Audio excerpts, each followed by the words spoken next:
Okay. All right, I will gavel in the regular August Ways and Means Committee meeting. Roll call, please. Chairwoman Sims. Here. Alderman Gould. Here. Alderwoman Tice. Here. Alderman Erger. Here. All members are present. Great, thank you. The next item on the agenda is approval or amendment of the agenda. Do we have any modifications or changes to the agenda? Any objection to approving my acclamation? All right, it'll stand so approved. Item 3 is the report of the committee chair and alderman. I have no report. Alderman Gould? No report. Alderwoman Tice? No report.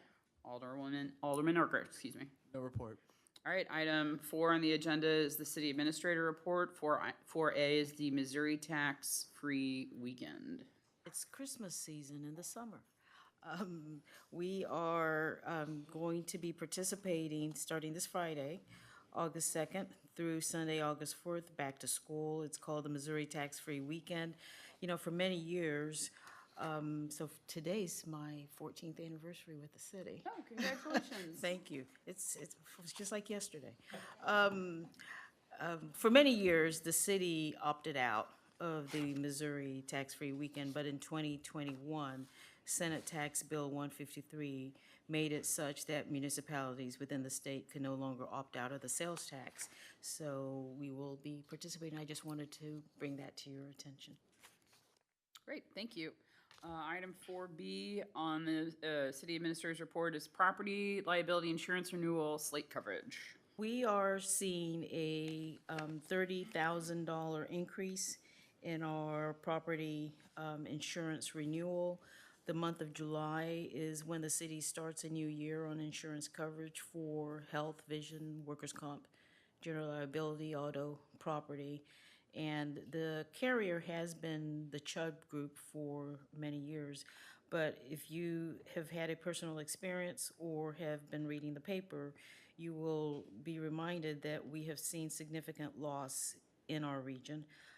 We've had a lot of hail damage, and this doesn't just impact the city of Brentwood or members of Slate, but it's throughout the region, it's throughout the state. So we will have to budget in the, well, it starts August 1st of this year. So part of the expense for this increase in the rate will be absorbed this year, and then the rest we'll budget it in the 25 fiscal year. So the memo provides a little bit more detail on what our deductibles will be. They've gone up. So this will make us have to rethink what is submitted when we have damages to things like vehicles, when the deductible is $25,000. So this is effective today, but we're sharing that information with you. We will continue to work with Slate to see whether there might be an opportunity for other carriers that might enter the marketplace so that we can save some more money, but things that are happening and they're reacting to it, and there's really no other solution for us at the present moment. So we're providing that information to you as well. Alderman Tice? So, well, I have a question about the memo, and it said items for additional consideration about actual cash value for fire trucks, property assuring that the property schedules are up to date, and seeing if blanket coverage is sufficient. Is that? Michelle has worked with 2 departments. Do you want to speak to that? She's taken a look at that. Okay, great, thank you. Inherently for the finance department, we've taken over all of the assets, and Jim McIntyre has taken over working with all the departments, circulating the schedules, making sure things are accounted for accordingly, including the assets and the property associated with the properties that we have on the schedules. So we feel pretty confident with the contents as well as the assets associated with these schedules. Thank you. Any other questions? Okay, seeing none, we'll move on. Item 4C on the agenda is calendar dates, compensation study, and the fiscal year 2025 proposed budget schedule. We have, with your concurrence, put on here possible additional meetings for discussion of the compensation study. It is my hope that at the end of the meeting tonight there will be a recommendation to the Board of Aldermen for the August 19th meeting. I understand that there might be possible conflicts, because we want to make sure that we have the entire board present when you all have the first reading and the second reading. We are not doing concurrent readings there, so they will be separate meetings. So if there is a recommendation tonight, the first reading will be the August 19th Board of Aldermen meeting, and then the September, Kelly, 3rd, for the second reading. And then what we have also in here are additional meetings like we do every year as we embark upon the fiscal year 2025 proposed budget schedule.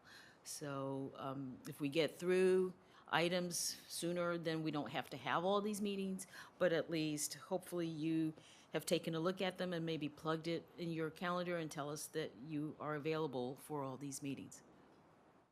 Do these dates work? Again, I mean, we're all well familiar with the process when we review the budget. I like to have these, ample meetings scheduled. If we make better pace, we don't have to have all of them, but at least it's on everyone's calendar. Do any of you have any conflicts with the dates that are identified in the agenda? I have a conflict with the regularly scheduled September the 5th meeting, but and I can't be on I can't zoom in, but if, So, I'm out of town for 2 weeks and I don't know how, If I think ahead, I believe that September 5th, and since we haven't started promoting that meeting, that might be the citizen engagement, where we ask the public. So we can skip that and actually move it to the 17th. So there is an ability to be flexible here. 17th works for me. somehow I missed that. I'm gone on the 17th. October 17th? Or October? Which date? Yeah, Oh, when you said 17th, I thought you were talking about September. Oh, no. Excuse me, I jumped ahead. I meant October 3rd. Oh, Just have it at the October 3rd meeting. okay. Oh, okay, so that Yep. we would ostensibly not have a September meeting, and then we would just push over to the October 3rd meeting. Is that what you're saying? Yes, yes. If you think that jives with Okay. kind of the schedule moving forward, I'm fine with that. Perfect. Okay. Thank you. So please, if you would, calendar these dates, understanding that we will not have a September regular Ways and Means meeting, and then we'll come back October 3rd. Sound good? Okay. Thank you. Great, thank you. Thank you. The next item on the agenda is item 5, department reports. 5A is the investment report. We have Brad online.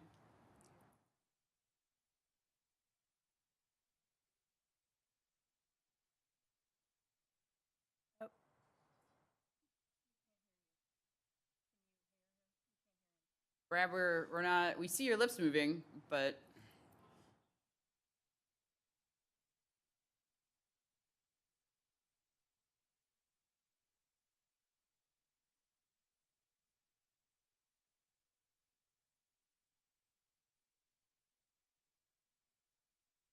we're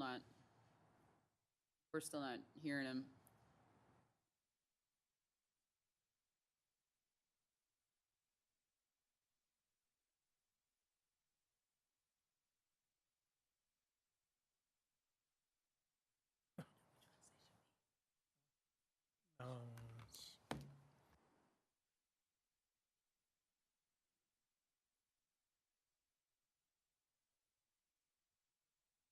We're still not hearing you.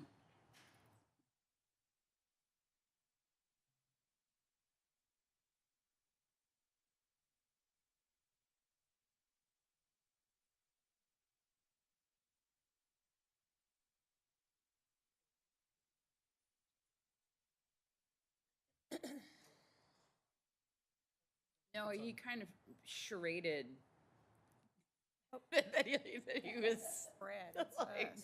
coming back. Had this problem before. Daniel, it's something that you're not doing. Some, Yeah, it's on our side.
setting, Daniel. It's some button that you have to push that done before, I think.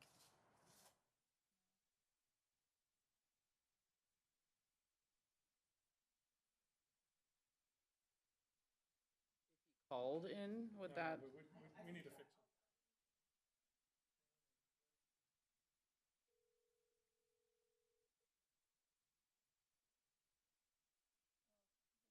Out because we got other people who have I'm going to put you on the microphone. to talk, How about and that? it's on our end.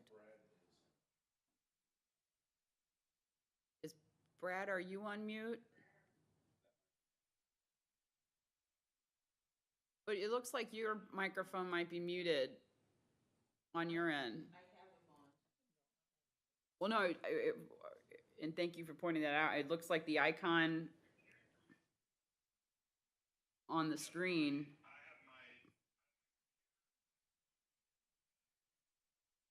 Oh, okay.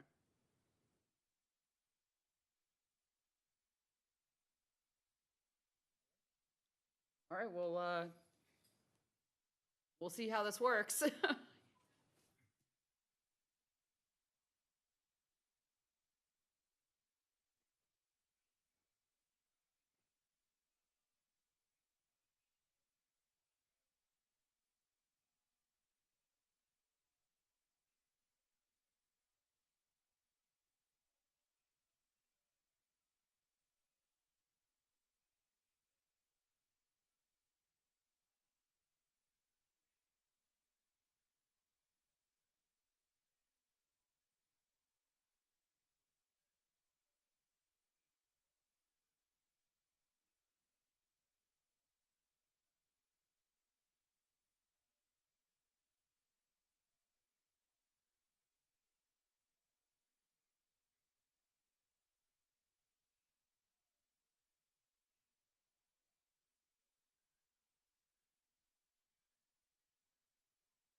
Does anyone have any questions? Great, that's all good news. Keep up the good work.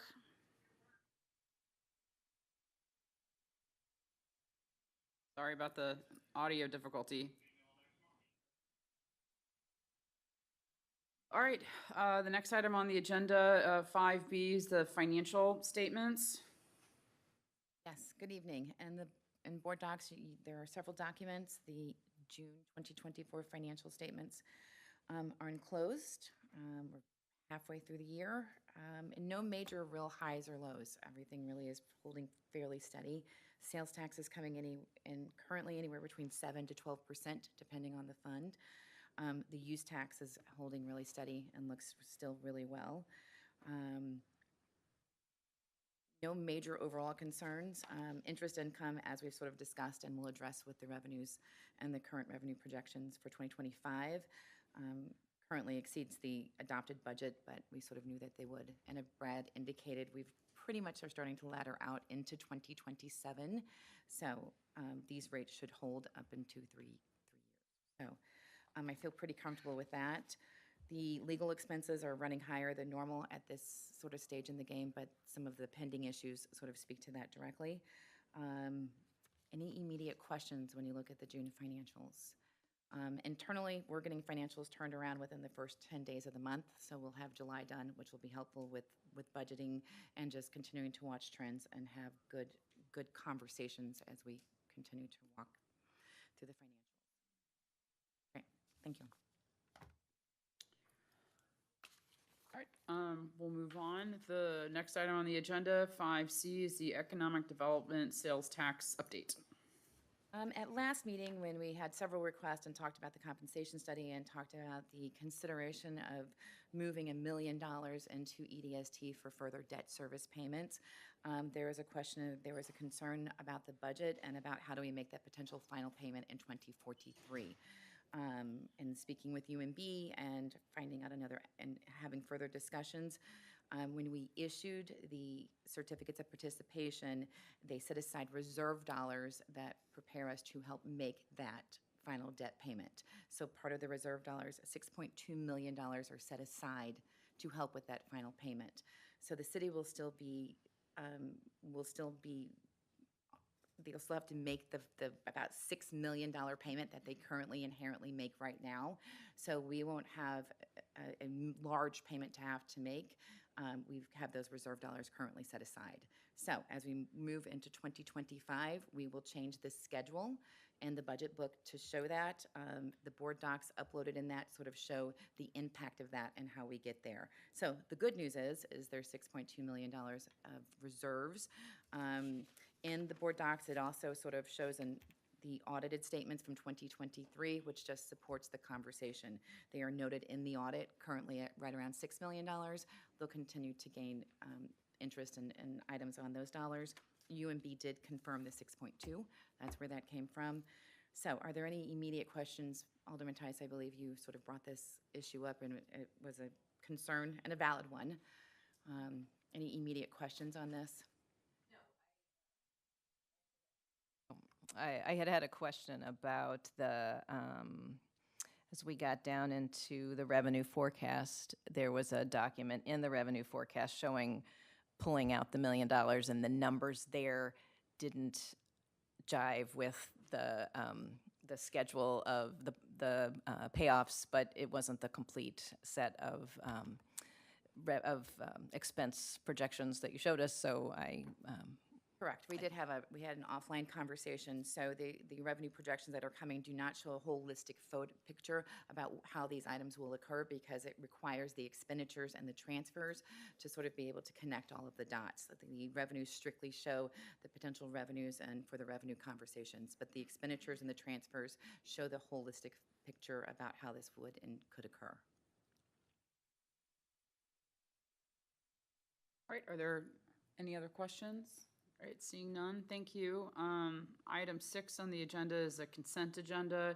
There are 2 items on the consent agenda, approval of minutes from June 6th of this year and June 25 of this year. Has everyone had an opportunity to review those for accuracy? Any changes, questions? Any objection to approving by acclamation? All right, it'll be so approved. Thank you. Moving on. Item 7 is old business. 7A is the continued presentation of the final benefits report. And hopefully we have audio for that. Can you hear me? Yes. We can. Awesome. That's great. All right. So I'm Karen Campbell with PayPoint HR. With me, I have Jenna Hurdle, as well as Rick Campbell, in the event there are questions. and they can assist in answering those. But to give a brief overview of the 30-page report, the data was collected from 15 of the 32 respondents for a 46% response rate. Within Brentwood, the demographics of the employees is comprised of 59% full-time employees as compared to the market, which had about 64% of the median employees being full-time. What that tells us is initially going into the study that our expectation is Brentwood's cost of benefits as a percent of total compensation would be less than the market because it would have fewer full-time benefit eligible staff. However, what we did find is that Brentwood came in slightly higher than the market median, which was 26%. Brentwood's cost of benefits as a percent of total compensation was 27%, which is slightly more generous than what we found in the external market, though there are reasons that that could happen. And we look also within the report at specific benefits, such as health insurance.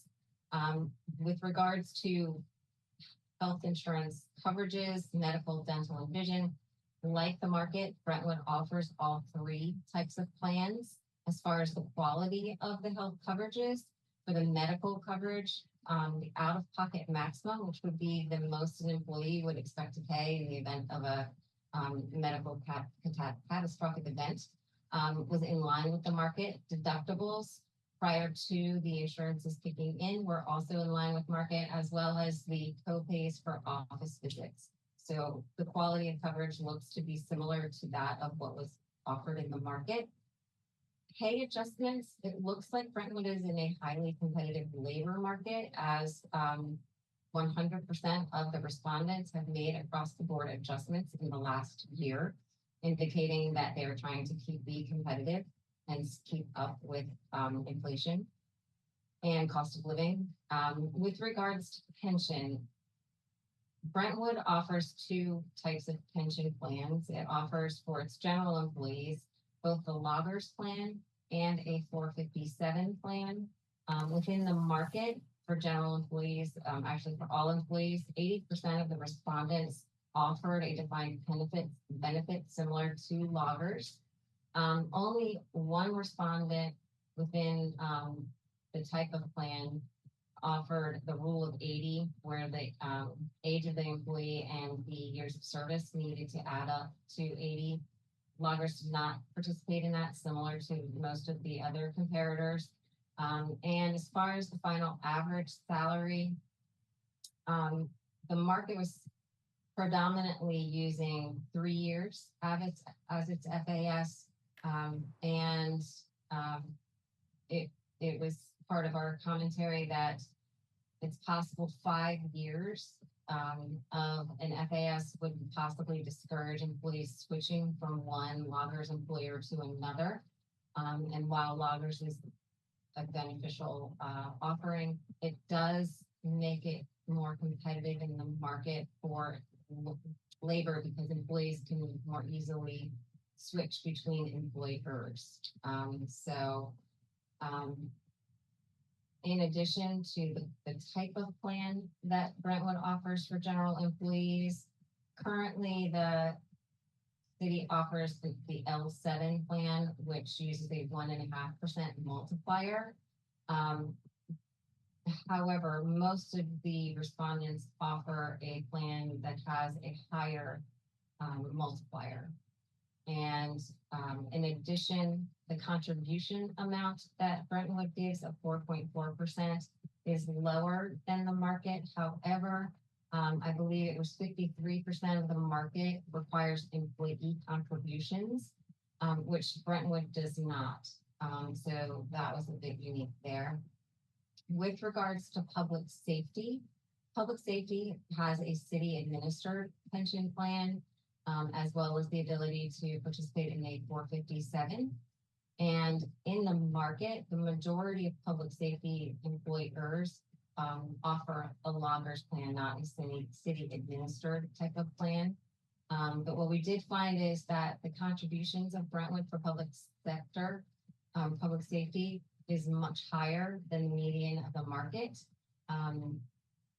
Brentwood's contribution is 27, roughly 28%, whereas the market for all plan types, if you merge all of the pension types, was 11.5%. And if you looked at simply loggers, I believe it was close to 18%. So the amount of contribution from public safety is extremely high. With regards to life, accidental death and dismemberment, short-term and long-term disability, the offerings at Brentwood are very similar. And with regards to leave, like most of its market peers, Brentwood offers vacation, sick time, holiday, and personal days, as opposed to maybe a combined paid time off type of plan, which is only offered by 7% of the organizations paneled. And 93% of the market pays for vacation leave, similar to Brentwood. However, it was noted that sick leave payout was eliminated a few years ago, and might be a thought for consideration for future benefit offerings possibly. But our recommendation is to survey employees, find out what benefits are most important to them, and use that kind of as your guiding light to determine future benefit offerings. And additionally, with regards to well-being and kind of the work-life effectiveness for employees, is to possibly consider flexible or hybrid type of work arrangements for positions that it makes sense for. However, a word of caution with regards to that is that you want to make sure that it is actually helping the work-life balance and not hurting morale for those employees who are maybe shift workers or unable to do those types of flexible work or hybrid arrangements. As long as they can be administered and managed well, they can work. And something notable about the medical plan for employees is that for single level coverage, Brentwood actually, as an employer, contributes more towards premiums than the market. However, for family level coverage, it does not. And, as medical coverage is a key factor for employees when they consider one employer over another, it's possible that the city could contribute less, possibly, and require employees to contribute a nominal amount towards the single level coverage and use those funds towards family level premium coverage. And that should help attract and retain employees who want to make sure that their dependents have that type of medical coverage and help defer some of the burden. Additionally, Brentwood offers a health retirement account or health reimbursement account, or HRA, that is more generous than what is allowed in the market. And that will help employees offset any medical or qualified medical expenses out of pocket in the near term. Another thought for future consideration would be to do something that's considered more of a retirement health plan where funds can be used in the future for future health premiums once an employee retires before Medicare terms makes them eligible. But that is an overview of the entire benefit report. Additionally, in the report, I will say we did include information from Econ Consultants, I think is the name of the organization, to look at what employees can expect as far as retirement benefits as a percentage of their total wages. With regards to that, it looks like for fire employees, the city employees can expect at time of retirement approximately 80% of their wages, and that's for using their top 3 years of employment records. For general employees, that number is lower at 45%, and generally that is what is standard for the L7 level for lockers.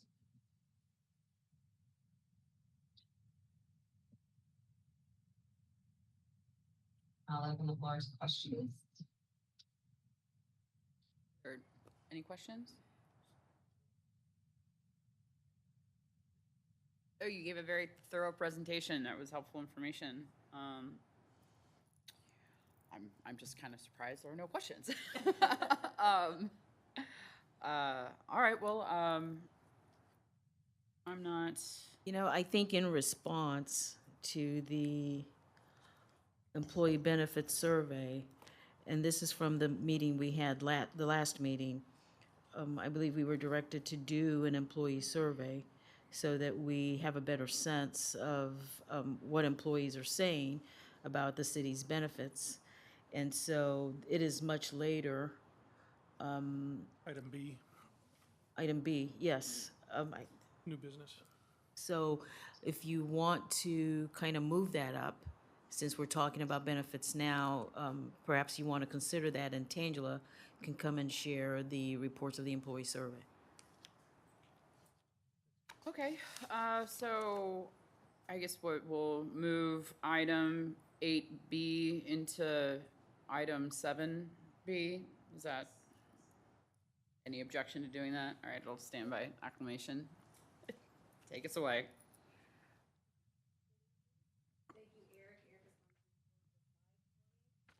So we still. I'm sorry, is her mic on? Or is the mic on? I can hear you fine, it's just okay. That's the recommendation from PayPoint as well as the committee to do the survey. We did send out a survey to all full-time employees. It was a mandatory survey consisting of 30 questions. Almost all employees did complete the survey, so I was very grateful for the turnout, for the representation for it. And so I'll just go through the presentation or the slide that you see. So we started by asking how well do the employees understand the benefit package that's offered by the city. And for the most part, 88% of the employees do understand the current benefits as they are and what's offered to them. The 12% that said they have little understanding or none at all, the comments or the concerns, we're having more benefit meetings to express or explain what's offered to them. And then those that are newer who haven't had a chance to utilize the benefits or to sit more one-on-one outside of onboarding with me. How satisfied are the employees with the current benefits?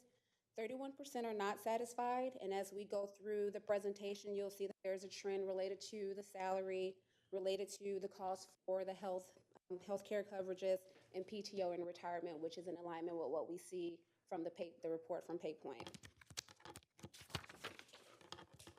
Again, we asked what were the most important benefits. They are in order of salary, healthcare premiums, retirement, and PTO. So we did ask the employees if they felt that the benefit package meets their personal and family needs. And so there wasn't anything more standing out. 40% of the employees say yes, that they do meet the needs. If we look at that from our single families, obviously the city pays 100% of that benefit. So therefore that need is being met. When we look at our families, there is, conversation for increase there. And that's represented in the results that you see, where some are wanting more towards PTO, more towards the family health coverage, and then retirement benefits being at 4% in that conversation. I did ask about the overall provider, which is Anthem Blue Cross Blue Shield. For the most part, the employers are satisfied with that. Some of the feedback stated great customer service, quick turnarounds when there's concerns or questions or corrections. So no real concern there. Same with prescription. Most employees are satisfied, so there's something that we typically have those conversations with Slate when they go out to look for our coverages. We did ask if the city should consider paying less toward employee-only healthcare coverage and more towards the family. Overall, the answer was no at 67% and 32% at yes. 32%, again, when we go through and look at it, it's those who are single, don't want to be penalized for not having a family, so to speak. I guess penalized wouldn't be the word, but just using the verbiage in the comments given by the employees is, if the city is paying 100%, why would I have to pay more for not having a family? But that's the same concern when you look at it the opposite way. Can I ask a quick question? Absolutely. And it may relate to the presentation that we just had, that we talked about the HRA, not the retirement, but the, what's it called? Health reimbursement account? Reimbursement account. And I think it was presented that we are paying a lot higher than into that. Many don't. many don't even have that. Don't. So for our HRA, it's 75% of the out-of-pocket cost. So for a single family, for a single person, that's $1,500. The city reimburses $1,125 of that out-of-pocket cost. For a family, it's $3,000, and the city reimburses $2,250, if my math is right. So most of the out-of-pocket is being reimbursed by the city. However, when we get to that slide, you'll see that many of the employees aren't utilizing that benefit. Okay. So it is very underutilized at this point. And so is that still a cost to the city? If it's not utilized, does it relate to an impact in cost? Because I'm just trying to be creative, because I do think it's a bit of the wrong message to send to employees that if you have a family, guess what, you're paying full boat. You know, I mean, or you're paying 50%, you know, or whereas if you're single, you get 100% paid, you know. And I get why a single person might say, well, wait a minute, don't charge me to then make it a little bit more equitable for families. I understand that perspective. Is there creative ways to find other benefits that we're maybe paying more into that we can shift to make it more, apply that to families in healthcare? Several years ago, I think this committee, Ways and Means, Jason at the time brought a suggestion that we, and this is a trend. It's not something new to the city of Brentwood, and maybe Karen can speak to the data that they found, where it's rare to find a municipal government paying 100% of any of their employees' benefits. So it was suggested that maybe instead of paying 100%, that maybe all employees have a little bit more skin in the game. And, you know, we give them sufficient notice, like maybe a year, and then start, instead of 100%, maybe the city picks up 95% and employees pay 5%. So this committee's been talking about that for some time now. We just haven't really done anything about it. So that would be one response to And the way what you said. the way I understand the concern, I think brought up by our consultants, is that if you're already paying 100% of let's say a single premium, then they're going to pick the most expensive. They're going to pick a healthcare account that they likely don't need, but it's going to be more expensive. Right. Just because why not? Whereas it may not mean that you know, that they'd be able to actually say, what fits my need and my healthcare needs, and pick something that maybe is cheaper for the city, but also reasonable for them. Whoever really does that. No, I know. Okay. I think we should find a way to help folks with families to pay more than 50% of that healthcare. I think that's. So what is the trade-off? And Well, could I jump in? Because I thought you were going a different way. So I guess my question is, if not all the employees are utilizing the reimbursement for the out-of-pocket expense, is that because they're not going to the doctor, or they're not turning it in, or is there a way to creatively use that money? That's or kind of some where I of was that going. money? Yeah, I thought you were going there. I was and then- going yeah. there originally, but it sounded like maybe that can't be done. So I don't know where the dollars come so from. if that 'cause- money is there, but it's not spent, it's a savings to the city. So now if you repurpose it, it now becomes a true expense to the city. That's Right, the and other then- side of that. Right, and I guess if there was a consistent amount left over every year, then that money could be repurposed, but if you just repurposed all of it, then that's a penalty to Right. everyone, family or not. That would require additional research, and you know, since the benefits is an ongoing conversation, that part, we can bring that back once we have that additional data. Yeah, I don't have a solution for it. I'm just making a comment that I feel like there's a discrepancy there. So on that same slide, it kind of shows historically the past few years, what that looks like, the healthcare and dental and vision for the city as well as for the employees. It shows the city picking up 100% for family and 50%, 100% for individual and 50% for family on medical, and then 100% for dental and vision only, and then the employee picking up the rest for family for those premiums. The next slide, we go into the HRA. most employees are knowledgeable about the benefit, the HRA benefit, but we look at that second part of that slide where they're not utilizing it. And some of them are just unfamiliar when we go through just the commentary left by the employees. Some don't need it. I couldn't tell heads or tails if they don't need it, meaning they're not going to the doctor, or just not understanding that if they have an out-of-pocket expense, that is reimbursable to them when they use it. The 17% there being unfamiliar.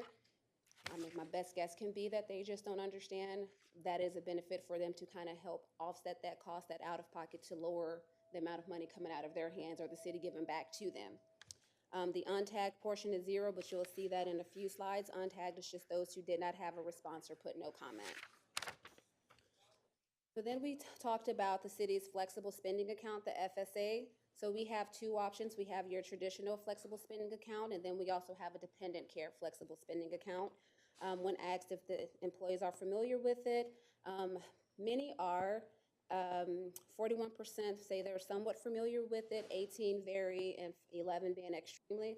So most employees are. That FSA benefit is a pre-tax benefit for them, increasing the take-home pay that they actually have in their pocket.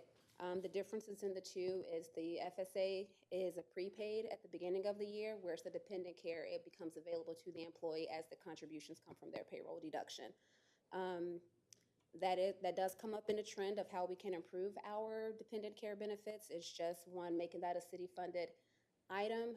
Right now, that is an employee paid expense that you do, and essentially it just comes out of your payroll deduction. If you allot to use the full amount, we just divide that over the payrolls for the year, so you get that amount up front, and then we just take it out from your paycheck over the year. Any questions on that one?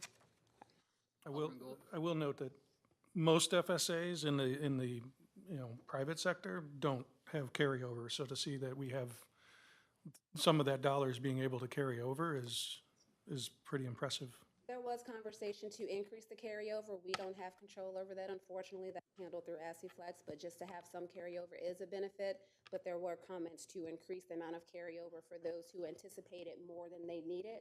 So they find themselves having to try to spend those dollars before they lose it, so. Right, yeah, there's always, with FSAs, usually there's a scramble at the end of the year. Buying a bunch of Band-Aids, yeah.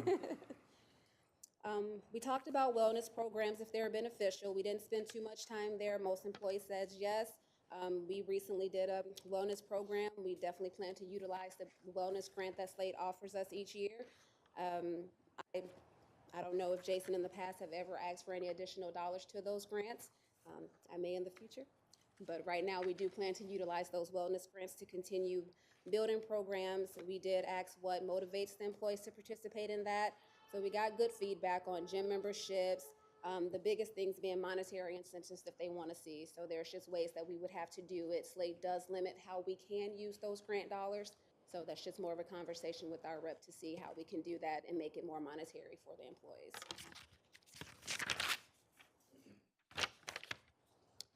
We also talked about an employee recognition program. I know there's a few things that already happened throughout the city. There was good feedback from the police department that they already have a good program. Recommendations such as an employee of the month with monetary rewards. Also monthly, quarterly, and annual monetary rewards would be something good that employees want to see. A bigger one that stood out was adding a holiday bonus. Some of the negative comments or just not so favorable concerns would be potentially detrimental to staff morale, meaning one person getting a monetary benefit, another person felt they deserved it. So that showed up a lot in the comments. Things of creating jealousy. Some employees felt that it wasn't important. And again, there was the comment that the salary should be employee recognition enough. I have a question on I'm sorry for just jumping in. before. I know, yeah.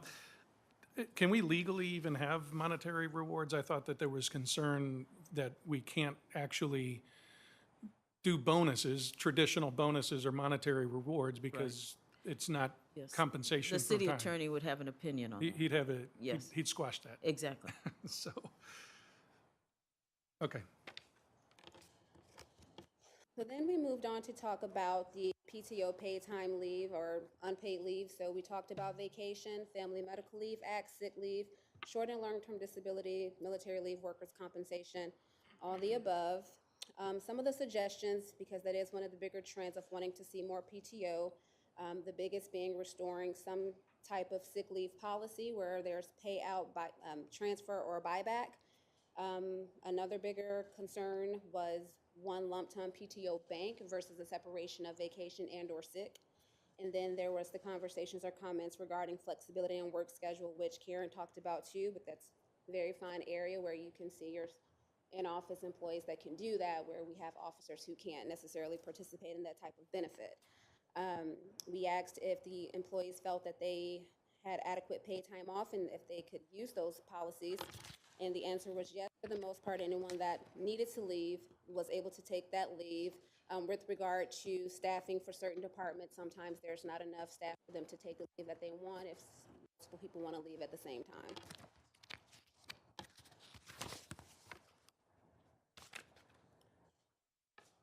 We talked about the professional development and how we can improve if necessary. Most employees were very comfortable with what we have for professional development. There were concerns with offering more funds per person per department, bringing back a reimbursement for a police department. I'm not aware of what that actually entails. More on-site trainings, and then just development growth plans for employees were some of the higher comments or the more trending comment. We asked if the employees currently participated in the city's tuition reimbursement program, and many do not, for one reason or another.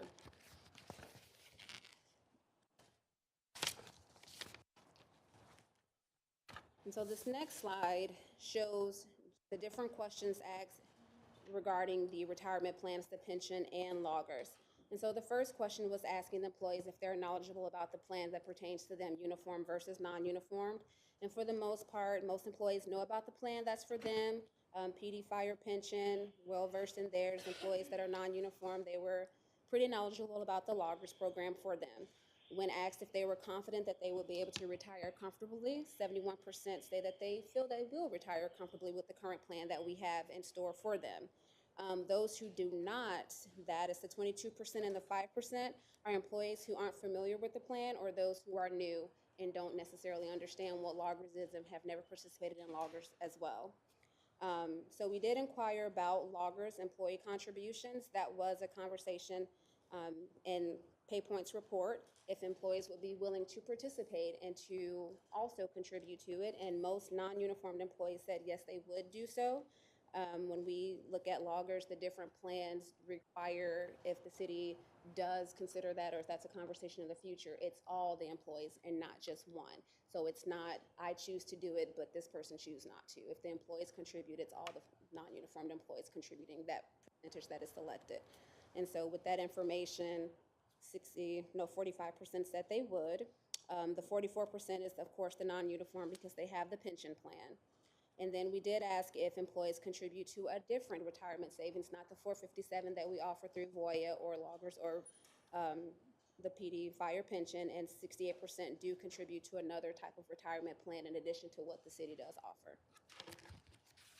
I have a question on whether if we did offer the opportunity for contribution, would that change that benefit to be a requirement to participate in that benefit? And so if you chose that you did not want to contribute, then you don't get loggers, you don't get the city payment into the loggers program. Is that what I'm hearing? You wouldn't have, so if the city chose to go that route, that means the employees who don't want to contribute out of their pocket would have to. And the percentages right now are 2%, 4%, and 6%. So if the city chose to do a loggers plan that had employee and employer contribution, every full-time employee would have to contribute the rate that the city selected. There would not be an option to not. It is mandatory. Yes. Okay, so could I ask so if you went to L12 or L6, or I guess I'll just say L12 because that's the next best, right? Does that require employees to participate? No.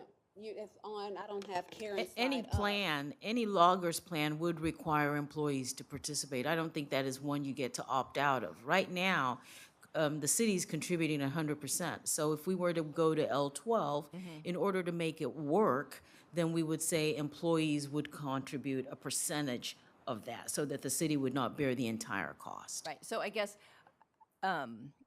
I know Jason brought some information to us a few years ago about, I'm assuming he was going to L12. I've Yes, learned a little more yes. since he brought that to us, so I know. But I don't remember talking about employees contributing, and so I guess Yes, oh, we did. No, we did not. It was all city It was contribution. all city contribution. So I guess my question would be, on the non-uniform, if, and maybe we don't need to do it in the context of this, but like if going to L12 it would be a possibility, and then with the assumption that employees would need to contribute, and whether that's desirable to get the additional revenue at retirement. And then I know there was like a lot of catch-up payment to be made in order to get to L12, and so that was really sick, like it was 3 years of, I don't remember the amount, but it was a lot. It was a lot. So if it's even a feasible, We could thing do a to little do. bit more analysis, Okay. and Tangela can bring that back. so, but our, I mean, it's certainly, you know, when you look at our pension plans, our uniform is like, looks great compared to our comparators, and then we're way at the bottom in the non-uniform compared to our comparators. And, you know, I know there's money that goes along with it, but it would be, I would like for us to really look at the non-uniform and see if there's anything doable. Okay, thank you. You're welcome. Then the last 2 pages, we just, make sure I didn't lose myself here. We asked about improvements and suggestions for the retirement plan options, and again, things that we just talked about. The untag that you see, that 36% were those with no comments. So the conversations were increasing the city-paid loggers contributions or adding an employee-paid loggers contribution. A COLA after 20 years in regard to pension, having a 401, 457 city match, which would be equivalent to employee-employer for loggers contribution, and then adding rule of 80. Again, these are the same things that Karen mentioned in her presentation, are all just different options that come with the cost and would have to do research as far as for loggers to catch up to get to that.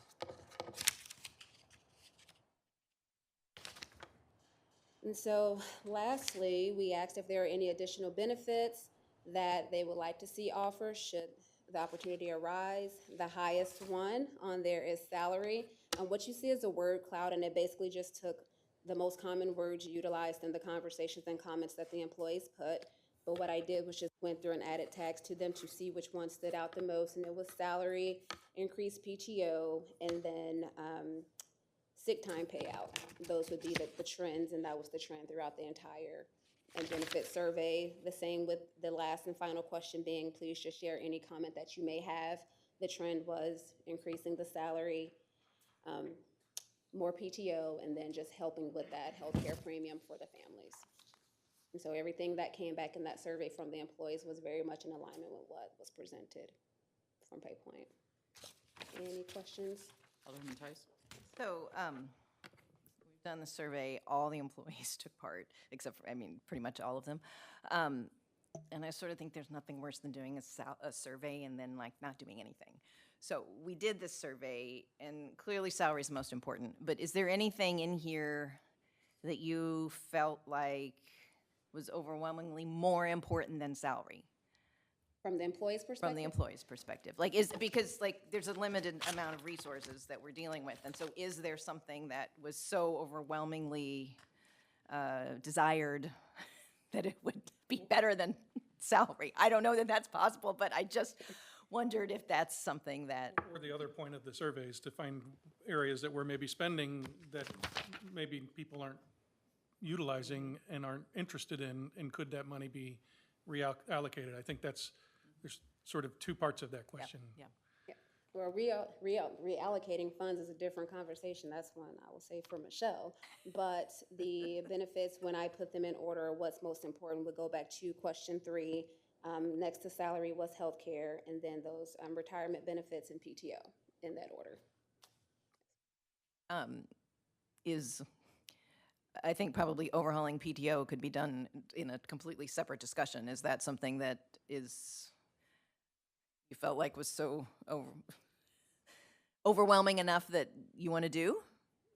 I think that's beyond my answer, my capability to answer.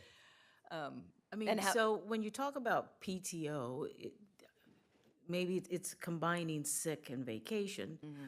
so that you know, there's no distinction in how you use it. Cities are going to that. I think it's the mechanism that we have to think through is how do we capture those who are currently eligible for the payout of sick. So if we want to take a look at that, we certainly can combine it, but, you know, given what the employee handbook, what was approved with the employee handbook, there are a number of employees who are eligible for that payout. You know, before, the city just used to pay it all out. And back when I first started, we would keep people on the payroll for 6 months because that's how long it would take to pay out vacation and sick. Do we have the funds to do even more now? No, we do not. So unless the city or the board wants to give greater thought to how we have greater liability, unfunded liability, which means we would ultimately pay it out, that would be why you would want to consider a sick leave payout.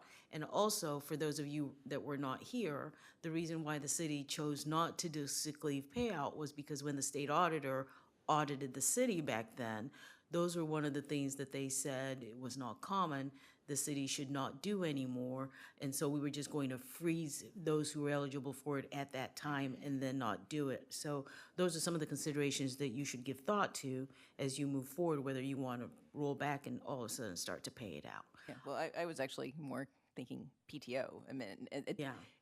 And I don't know whether it makes sense for us, and I don't know what others, you know, which other cities have done it and why. I know many in the private sector have done it. You end up sort of, I always feel like the numbers, you had this many sick and vacation, and you kind of have this many PTO days, so it doesn't, it's not like you're sick and vacation, all, you know, you get the same number. So I always feel like the employees get gypped when that happens, but I don't know if that's maybe it is more desirable to combine them And we can look as at long the as we're the not, as long as comparator. we're not, We can look at the comparator data again to see whether it's an anomaly that we're not doing it, and maybe it's a consideration that we bring back to the well, committee. I was just trying to look at things in here that are, that would, that are actionable, that aren't expensive, because I feel like if, a lot of the stuff, it's like, well, if we do this, then there's less money to put to salaries, and clearly that's the highest thing, so, The PTO could be actionable, so I think, so and Kelly will rely on your notes. So this would be a third that we would take a look at, and Tangela can bring that back, you know, a little bit more laser focused on what the comparators are doing, and then how we would be able to combine vacation and sick, and then also, you know, give consideration to how we set aside those who are eligible for that, you know, sick leave payout. So that's another one that we can take a look at. I think I heard that there's interest in the city maybe making more funds available for tuition reimbursement. But, you know, when you have limited dollars, training, professional development, things like that are the first to go. And so that's why there's been a limit as to how much each department is eligible for each year. So if a department wants to allocate more toward tuition reimbursement, then something else has to give, because I don't know that you get both. So those are discussions that we could have with department directors during the budget process. There's certainly a way to allocate more to tuition reimbursement, but something else has to give.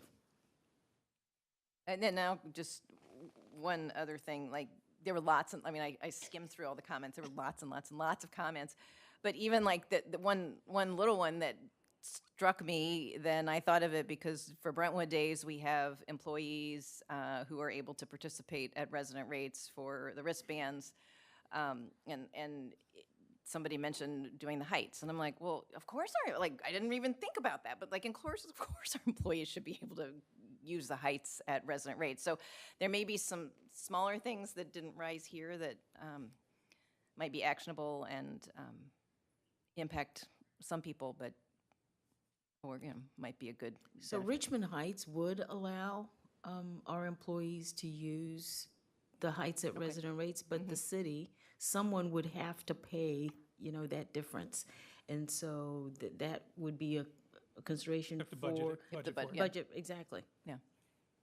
But that's, I don't know. So There there's were another lots and lots cost. of littler, that one just struck me, because I'm like, oh yeah, we're doing it for Brentwood Days, maybe that's a way, that was, well, But So again, we'll- that's We'll something. take a look at that during the budget process and. That would bring be another back. one where you budget money aside, if nobody takes you up on it, then, Sure. you know, it's Savings. not an expense. I mean, I don't think we need to get into, like, the good takeaway from this is that there's a lot of positive feeling about the benefits that so I think we're getting into like some nitpicky hairs of, oh, well, you know, what if we tweak this, tweak that? You know, I think that clearly maybe as a goal for your department too is what do we do for more training sessions with employees, especially onboarding, and just making sure that they're very clear on the benefits that are available to them, and so that lowering the burdens for them to be able to actually, you know, or the barriers for them to participate in it just through education. So I think that's something as a sort of result of this survey is pretty clear that had some of the employees that maybe felt negative about something or didn't really have an opinion about it would have probably changed their mind had they even known about it. So that's something that, as far as a due out or an output of this, I think, you know, maybe we should consider, and if that's something that needs to follow in the budget process, or if it's just, you know, a goal. Okay. Any questions? Are we clear in terms of the direction, things to maybe take a more finer or closer review for further discussion? Loggers, HRA, reallocation, tuition reimbursement, maybe during the budget process, discussions with department directors, more training sessions for employee during the onboarding, lower the barrier to entrance, and combine vacation and sick into a PDO and look at the mechanism for that. And then offer. I'm not directing the staff to do that. I was just questioning whether that's a possibility. That was not my. Well, no, so we're just going to do an analysis. Yeah, And then no, yeah, bring just- back just- the okay, information. You said that, and I did not, that was not my intent. I just wondered if that was something that would be desirable and beneficial, and if not, we don't need to do it, but it seems worth looking at. Sure. And then the last one is how do we offer resident rates for employees, membership at the Heights? And if I miss anything, Kelly, we'll add it to it. I'm impressed with your note-taking ability. That's great. Well, thank you for putting this together. It's apparent that a lot of work went into it, so Reading. thank you very much. Thank you. All right, we will move on. So that was the new 7B. So now we're at item 8 on the agenda, which is new business, and 8A is the revenue forecast for fiscal year 2025. In the packet, there's a detailed memo outlining how we sort of addressed the highs and lows associated with each revenue item and for the consideration of the FY 2025 budget. We took the approach of looking at the 2023 audit and the budgeted numbers and the trends, and then sort of modifying the numbers accordingly for 2025. This is sort of a misnomer year from 24 to 25. Currently, there's a recommendation of about an 8% increase from 24 to 25. Majority of that is due to the closing of the TIFs. So you had 2 of the TIFs close, and we will start to see 100% of those dollars starting to be collected in 25, which contributes to that jump. Overall, the baseline of the jumps, we stuck at the conservative 1%, unless the audit or budget trends sort of made the recommendation otherwise, sort of like interest income. So when you were to go through 26 and 27, you can see the smaller increases in revenue. And then once again, the jump for 25 is contributed to the closing of both of the TIFs and accounting for those dollars at 100%. We went through line item by line item. We gave sort of in-depth conversation pieces in the memo as well as sort of on this document. Are there any immediate concerns, or did you want to go line item by line item? I'm not really sure what the preference is with this particular document. Do you all have a preference? Well, I have questions on some line items, but I don't know if. Maybe an executive summary, and then Yeah, if there yeah, and that are, was sort of the executive summary definitely yeah, for the and general then fund, we but can the same approach certainly- was taken with every fund. Once again, the closing of the TIFs impacted the general fund, the capital, and the park stormwater. So those baseline increases run around anywhere from the 5% to the 8% because they get the collections of part of those TIF dollars. Those who also have interest income associated with them, we change those trajectories to sort of match that laddering out process that that we talked about, and even Brad continues to sort of present on. We're laddering out to 2027, so these interest income dollars and that adjustment I feel very comfortable with. But as a baseline, we stayed within that conservative sort of 1% assumptions with the sales tax items because it's unpredictable. Unless you have other further recommendations. As I look at the financials and we continue to go through them, they currently trend at right around 5 to 7%. I've been here a year. I can't necessarily speak to the trends. And when I look at the audited numbers for sales tax, they're sort of get a little murky based upon St. Louis County and the error that they made. So trying to unravel that trend at the moment, we stayed once again with the conservative 1%. So that's kind of the global view of how we attack this and approach this. And then, like I said, there is a memo sort of outlining any sort of highs and lows, including those for park stormwater, where Eric went through his line items as well, one by one. Okay, so in my line by line, there aren't actually that many. So the financial institution tax, I meant to look it up, but in Jeff City, weren't they going to eliminate the financial institution tax? Wasn't there some bill that passed about Heard that? the financial institution tax is associated with the banks. Yeah, with the Because he was in Jeff yeah, City a lot. Okay, so that was discussed. I'm not making up. That was discussed. It was discussed. Okay, thank you, Mr. I Mayor. don't think back it has here. a lot of traction, and it's not something that I foresee going away in the near future. And it's, as you can sort of see, based upon the trends, slightly unpredictable. Yeah. So we tried to stay conservative based upon the 3-year trend. Great. Okay. Then I know Whitney likes to be conservative, but like building permits. Correct? Like for next year, you have 200,000. Correct? We're already at 176 right now. And So- I spoke with her, and based upon the 3-year trends of sort of in 2021 for the audit, it was right around 175. I know for 23, we went up to 314. They're slightly unpredictable because they are based upon the residents and when they want to come in and they want to do projects. We did sort of talk prior to this meeting to make sure that I could speak intelligently on this. So it is a conservative estimate. It's sort of, once again, it's one of those unpredictable items. Well, and I guess plumbing is the same. I mean, plumbing's a smaller number, so it's like just, we're talking $5,000 to $10,000 different. But the building permit piece just Would you like to seems- see that increased? I guess I'm, once again, with the unpredictability and sort of knowing what it's tied to, I welcome your thoughts. I So don't we know. saw that starting to go up during COVID. Yeah. And so then, right after COVID, it kind of dropped. But it's picked up in up again. 22. It's up in 23. I mean, So back 22, to- 23, there's been inflation and additional cost. Will we see it continue? I don't know. well, if there was a place in the budget we were going to add some money, that would be a place I would be comfortable adding money. I'll say that. Okay. So Is there a consideration on the dollar amount?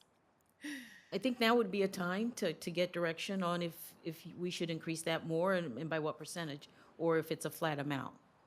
well, I mean, 300,000? yeah, I was thinking 250, but I mean, feel better about 250. I mean, I just Heard. I You feel know, like there's a lot of Whitney, wo- can you come up? I keep looking back at Whitney.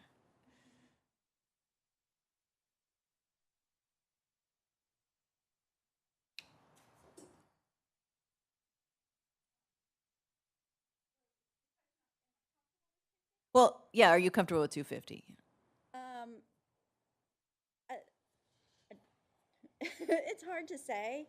With interest rates increasing, does that impact the future renovation cost, I don't know, but we could do 250 and then we could try it.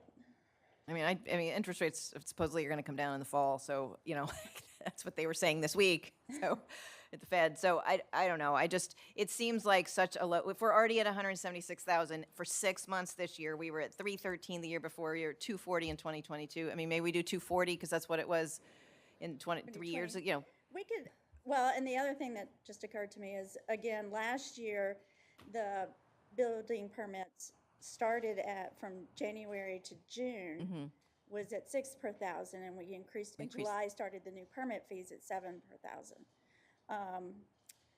So we've increased the cost. We should increase what we're expecting Yeah. to get. So I think we should put We could, 250. yeah. 250. 250. Do you all want to vote on that? Sure, I will entertain a motion to increase the forecasted revenues for building permits from $200,000 to $250,000 for So moved. 2025. Second. And we would increase that same number for 2026, 27. Yeah. Okay. Is there further discussion on that? Okay, or is that a That's- all say aye or a Yes, roll call? that's fine. All those in favor, say aye. Aye. Aye. All those opposed? Seeing none. Okay, and then my last question is on page 4, and it's the OMCI, the OMCI additional tax. So our board voted to turn on, to leave OMCI on at 25%. But I was under the impression that all the other municipalities in OMCI had to also kind of agree, and then MSD had to vote to keep it on.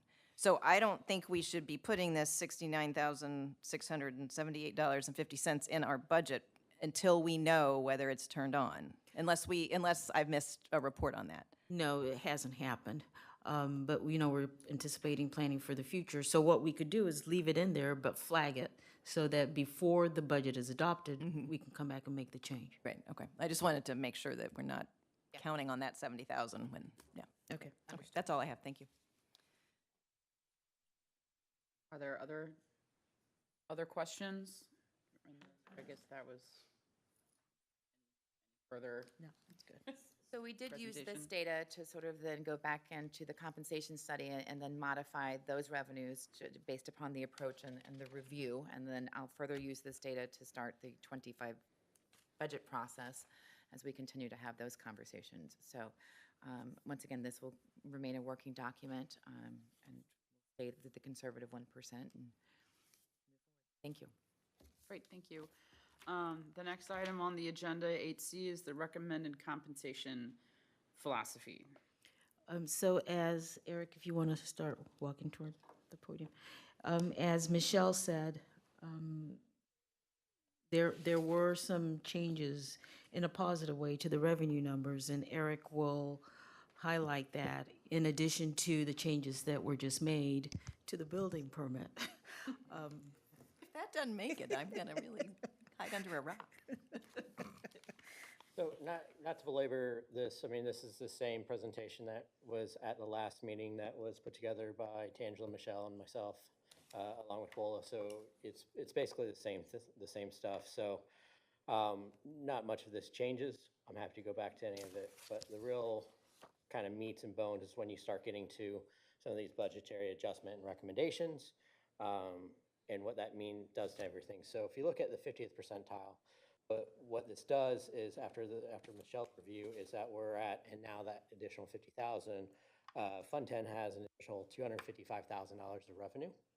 So that's what happens when you add that extra $200,000. And so you're looking at a net surplus in 25 of your 50th percentile with 600,000, and in 26 of almost 400,000.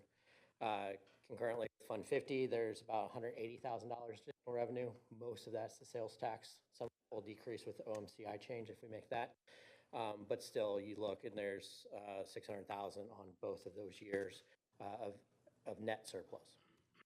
If you're the 60th percentile, again, the revenue change stays the same. The expenditures change based on the calculations that Tangela helped with.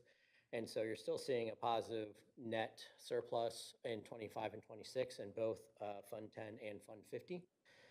So that kind of goes there.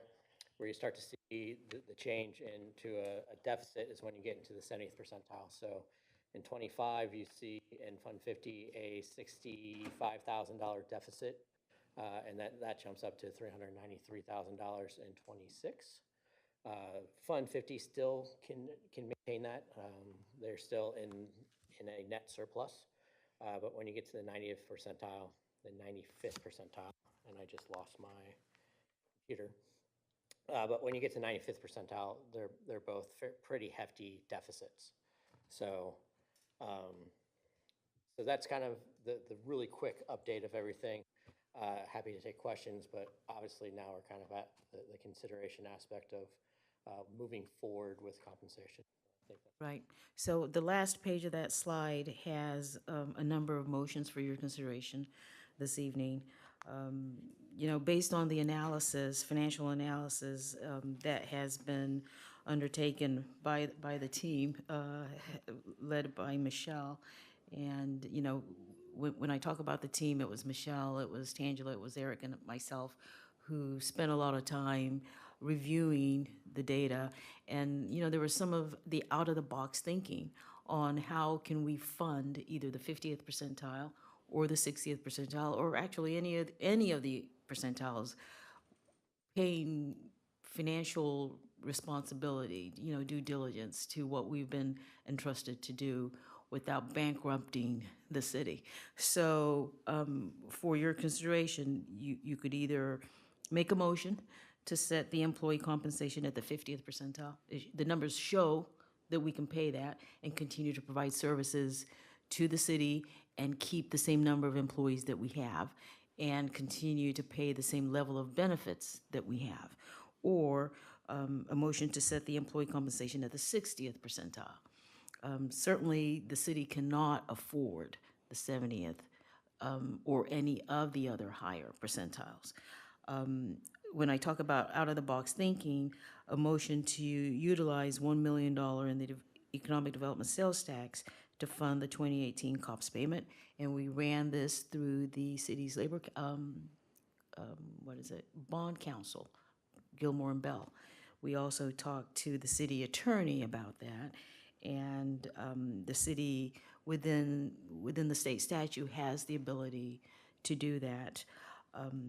Now, once the board makes the decision to do so, we would also have to take this before the Economic Development Sales Tax Board, hopefully for their concurrence. But if there is no concurrence, that does not prevent the city from going forward with that. So those are things that we would have to also do once the board makes a decision on this. Third, motion to adjust the entire salary scale yearly by the CPI index as budget permits, and that was in the pay point recommendation. And then lastly, what I mentioned before, notify the Economic Development Sales Tax Board of the recommendation to utilize $1 million in the EDST fund and convey a meeting for them to vote on this as well. Alderman Gould? Can I ask a question on the process in that? If we make a recommendation tonight, for example, to utilize that EDST, does that go to the sales tax board first, just to get a sense Would for make their sense to do a that. sense for their either they recommend or concur or not, Well, so we've that learned. it informs when we get to the board level to have that conversation? We've learned, you know, because when we did that just this summer for the new Public Works facility, we did it in reverse order. So we would seek to do that first. It's either that or before it goes for first reading or in between Yes, first and second right. readings, so that it's before the board has to vote. There's a notice requirement. I don't remember what the number of days is. Is it 30? So so that might delay it. But there is a notice requirement for, Okay, I just before we wanted to can be have that clear meeting. on the process that we would Yes. take, so that we don't end up putting ourselves into. It's not 30. That was the tax rate. And, Yeah, okay. And even if that board gives us the thumbs down, Yes. it sounds, it's like that's The some Board of kind Aldermen can still, Yeah, excuse Yes, me, that's what we've been told the by legal counsel. Statutory, I guess that's a statutory requirement, but that if they vote it down, we've gotten their feedback, and then Yes. we can move forward Right. with how we vote. Right. We would seek to educate them. And we've had both attorneys at those meetings when we've done that as well. I'm sorry, I just had one more question. So, you know, it wasn't COLA, but it's the retention incentive that we did this year. Is that something we've done in the past? No, this is the first time was the first time we've for done it, something like but, that. you know, I think that if the city's revenue projections improve such that the city could take another look at that and institute that for next year or year after, we would certainly want to bring that to the city's attention. And depending on what those revenue numbers look like, it could be greater than the 3% that you currently approved this year. So, but that's something that seemed to be, it was an out-of-the-box idea that, you know, was favorable and good to get us at least a little closer. So as we look at these, even setting a percentile sets the precedent of trying to create a sort of long-term, what we feel we can comfortably afford year over year. If revenue fluctuates or changes, we could always look to implement, rather than having a roller coaster of, oh, now you're 75%, now you're 60%, now you're 50%, now you're, you know, we could look at creating the philosophy of looking for opportunities for incentives like that. Absolutely. Okay. Alderman Tice? So I have two questions, and I think they're for Karen and Rick. So first is about the recommendation on shifting the entire scale by the CPI every year. I guess my question is, like, is that good for like 5 years? Is there a time that we really need to look at the market, and, you know, if it's really hard to hire police officers and the salaries are going way up, the CPI might not be good enough? Sure. So this is Rick. In general, under, I'll say, calm economic circumstances, which we've not experienced in the past couple of years, but hopefully some normalcy returns. A comp plan in general is designed, or should be designed, so it lasts 5-6 years without having to reinvent the wheel. Can you hear me okay? Yeah, you're really loud. Actually kind of loud. Can we turn him down a little bit? We're trying. I think our neighbors can hear you. Yeah. Okay, well, I guess as long as the cats don't start, you know, meowing or whatever, that's okay. There we go, we're good. It should last 5 or 6 years. That's Right. PayPoint's intention in doing studies across the country, that you don't have to regularly do them. Now, if you have an adverse economic situation, whether it be COVID, high inflation, you know, or whatever the case may be, you know, the reality is you do have to revisit it more often, just because wages are changing much faster, you know, in just to keep up. But that's our general approach, is for these to last 5 or 6 years. Now, there are going to be job titles naturally that won't last 5 or 6 years without kind of an adjustment, like a hard to fill position. Whether it's somebody with a CDL license, sometimes when there's a housing boom, a lot of individuals with CDL licenses go to the private sector, and leaving a dearth of those employees, you know, at municipalities. Okay, so that'd be something you may need to look at in the interim. But you could do that on a case-by-case basis.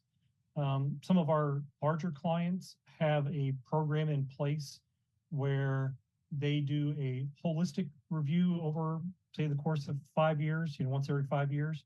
And then they break it up and look at, you know, say 20% of the employees or job titles on a yearly basis, and rotate it through as a means of refreshing it, and doing so in a more cost-effective manner.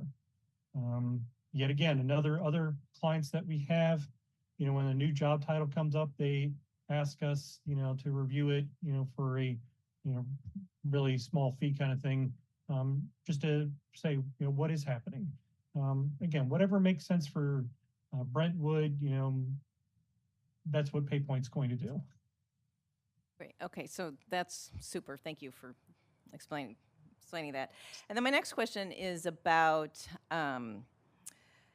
the next available step process. So I sort of fundamentally understand that in this process, like everybody's moving up, like every employee is moving up in salary, in compensation. But then, can you explain just how the next available step works? That somebody might be at a higher step, but then go to a lower step with the even though there's a higher salary, it's a different step number. Could you just talk through that? I know we also did this with our other consultant, but I would just appreciate an explanation. Sure. There's one additional item relative to CPI.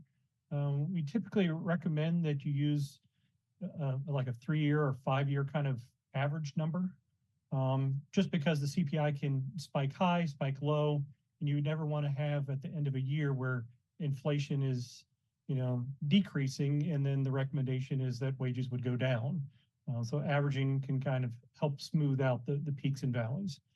But in terms of implementation, there's lots of different approaches, and it has been expressed to us by employees that, they have in their mind's eye that they would remain at least, at the same step level. So if they're at a step C now, in a future kind of implementation, that they would remain a step C as a means of career progression, and that is a psychological factor, honestly, but it's important to them. And so it's neither, good or bad. It's important to them, so it's an important thing. But there's budgetary, concerns when you adopt that kind of philosophy. It may mean that you may not be able to raise the entire group up the whole amount that the market is suggesting to kind of preserve the step placement. It is a give and take kind of procedure. But holistically, again, from my vantage point, if I have more steps to go and I'm being brought down to a lower step level, just like you pointed out, that should be a good thing, meaning that you have, additional steps that you can progress and earn more money. But again, it's a discussion really to have with employees in the different represented groups in what makes the most sense, for the different constituencies. Because there isn't a right or wrong answer. It is what makes sense for the city and for the employees overall. That would be our recommendation. Thank you. Alderman Gould. So just a point of clarification, or just so I'm understanding this right, because I don't manage in these type of situations often. I think what I heard you say is that if you were to determine that a philosophy was to remain everybody at the step level that they are currently, you would maybe need to take a lower percentile philosophy in order to afford the higher step levels for everybody that are. That often happens. That is typically a matter. The only time that typically comes into play is when you are dealing with job titles that are collectively bargained, where seniority and step progressions is an important feature of a CBA. So you may have one procedure for general employees and then a separate, procedure for collectively bargained. But exactly to your point, yeah, there's finite dollars. So if the market recommendation, for example, in a collective bargaining group of job titles was 10%, for example, to preserve the same steps, you may only get a market level adjustment of 8% because the rest is needed to preserve, the steps that may be necessary. Okay, thank you.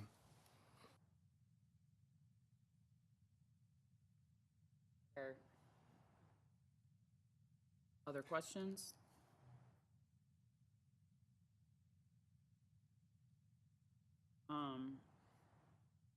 right, well, I guess to get the ball rolling, see where we are on this, Chair would entertain a motion to set the employee compensation at the 60th percentile.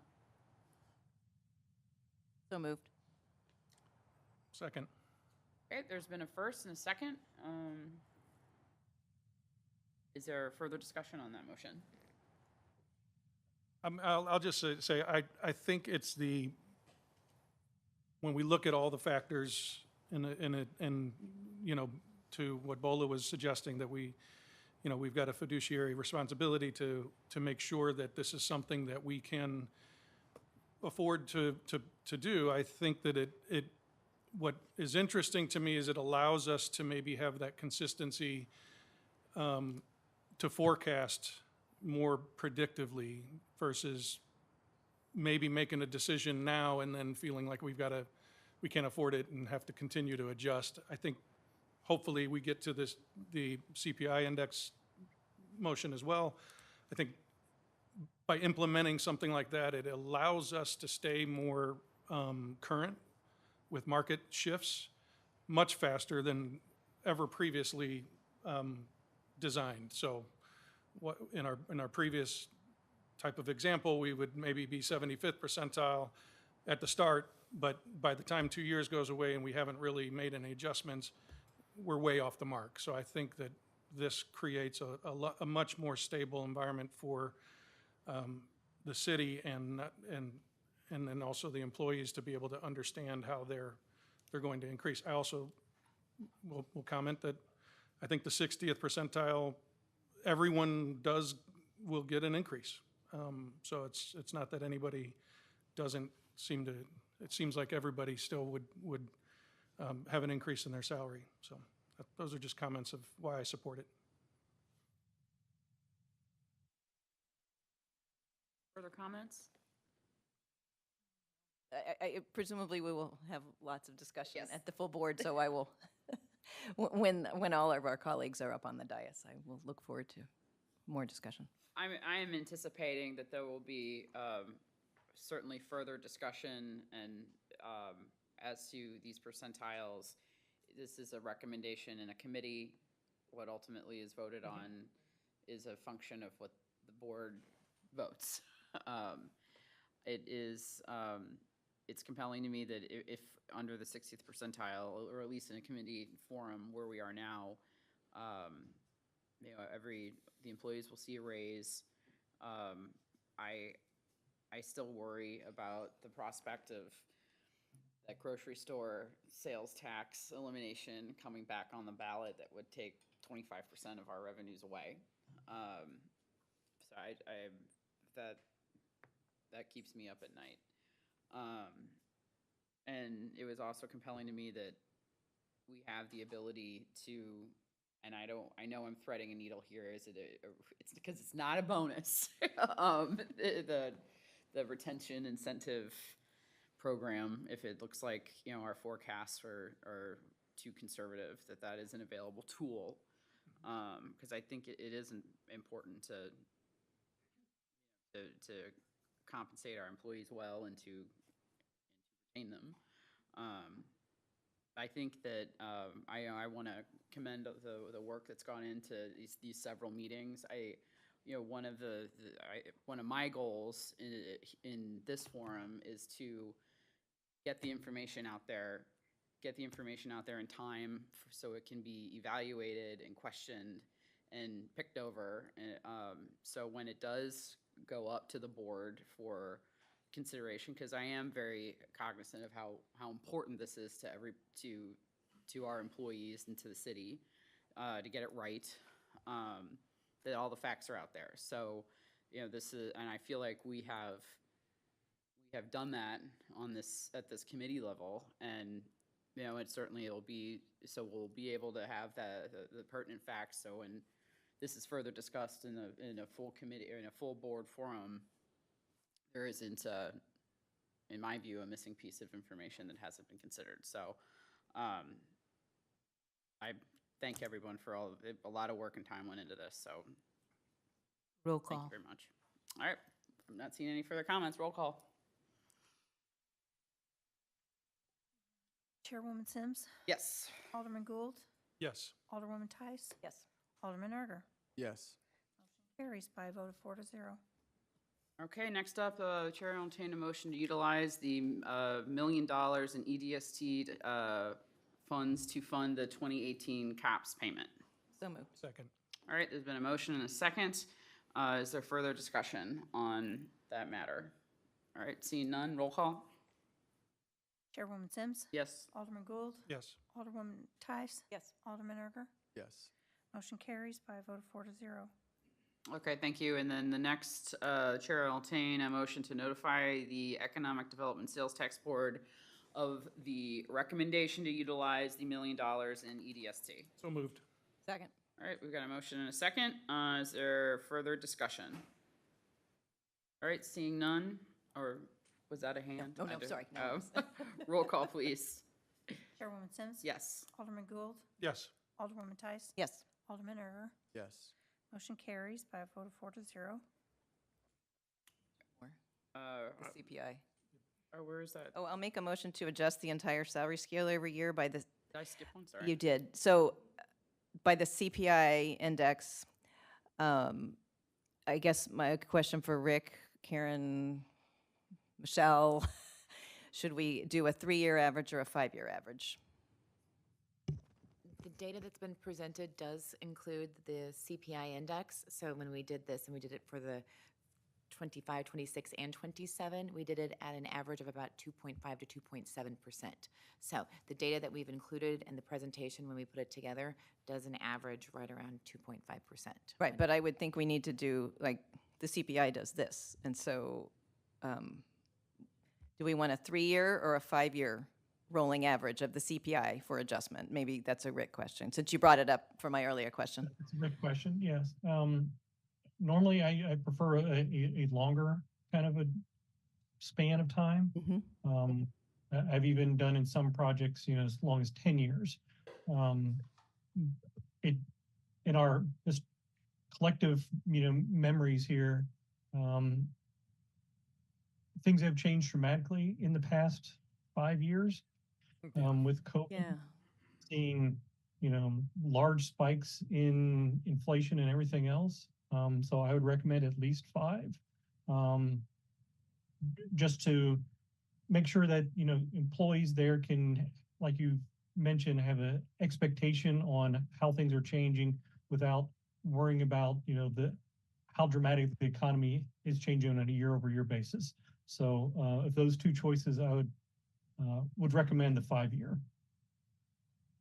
So shame on me for not knowing the CPI for the past 5 years off the top of my head, but has it been particularly high the past 5 years, or? Well, inflation has been, I mean, was inflation, very yeah, high right yeah. after COVID. And that was double digits. That was part of the So- reason the Federal Reserve has increased rates. But then there was a time immediately after COVID hit, went it was down, yeah. negative. So you kind of want to smooth out the spikes, if you will, and that's in the past 5 years. Okay, right well, there. I will make the recommendation to adjust the scale on a 5-year CPI average. And in, Rerun those numbers Great. because we did it on 3. oh, you did on 3, okay. Yeah, that's, Or do, I mean, if- I mean, I'll second the thought, motion so we yeah. can have discussion Discussion, about it. That's what my question was going to be, is how does that impact the numbers We that don't you know. have? And I think that the increase with the revenue might help. The building permits, possibly. So, yeah, I mean, but that certainly, if we pass that this recommendation, change we it. can have that Gotta go to the discussion at the board, board. Right, right. We'll bring it to the Sounds board good. if it's significant. Okay. I mean, Right. this is real, but Historically, the number 2.7 is reasonable. I would not expect a 3 or 5 year to be radically different. Great.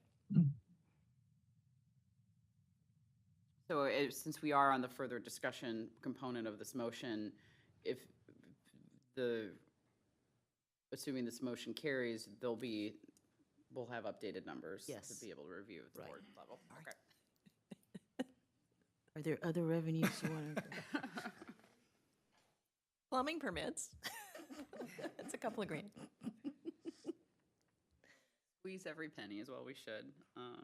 All right, is there further discussion on that motion? All right, roll call, please. Chairwoman Sims. Yes. Alderman Gould. Yes. Alderwoman Tice. Yes. Alderman Erger. Yes. Motion carries by a vote of 4-0. Okay, thank you, everyone. The next item on the agenda is 8D, which is the 2024 proposed property tax rates.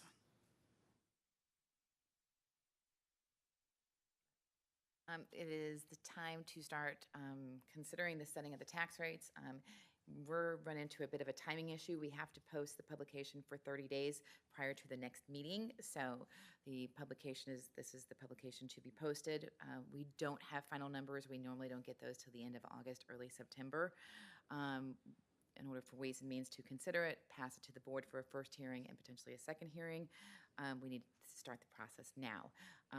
One of the other considerations that we're running into is the library has sort of shown consideration of wanting to actually do their own public hearing and do their own sort of unravel from us. They haven't made enough movement in that for me to be comfortable with it, so we've included their data with ours until they can continue to sort of march down that exercise, which may actually take them another year before they can sort of do it on their own. So we did include the libraries. These are not finalized numbers. St. Louis County just sent them out, but in order to meet the 30-day publication notice and meet the 2 hearings, these would be potentially subject to change, but not of anything dramatic. And those, we would anticipate by the time it gets to the board level that we would have those numbers, or no? Normally, St. Louis County sends them out, like I said, towards the end of August, unless they end up with some software issues. We have seen them in later September. But yes, my hope is that they continue to stay on task. If they change, we will recommend that there be a special meeting so that you can, and that has happened in prior years. Yes. Okay, recommend that the proposed 2024 property tax rates be submitted to the full board for their approval. Second. All right, there's been a motion and a second. Is there further discussion? Seeing none, roll call, please. Woman Sims. Yes. Alderman Gould. Yes. Alderwoman Tice. Yes. Alderman Erger. Yes. Motion carries by a vote of 4-0. Okay, great. The next item on the agenda is the asset forfeiture fund amendment, budget amendment.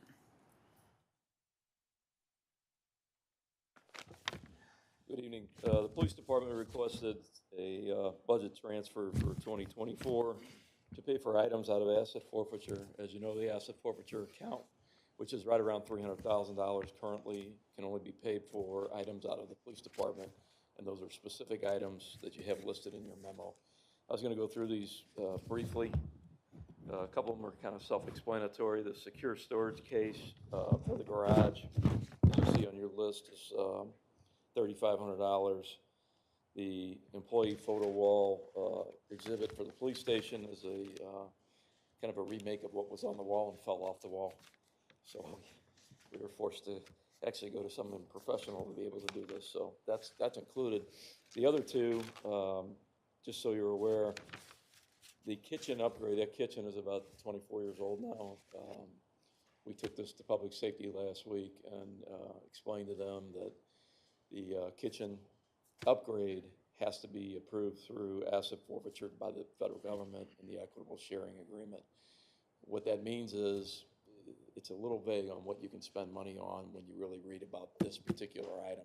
So I just want you guys to be confident that we will have written agreement from the federal government that this is an allowable expenditure if we do it.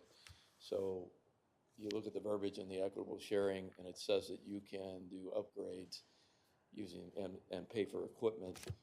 The labor is not allowed. So we just want to be sure that we're on the exact track there.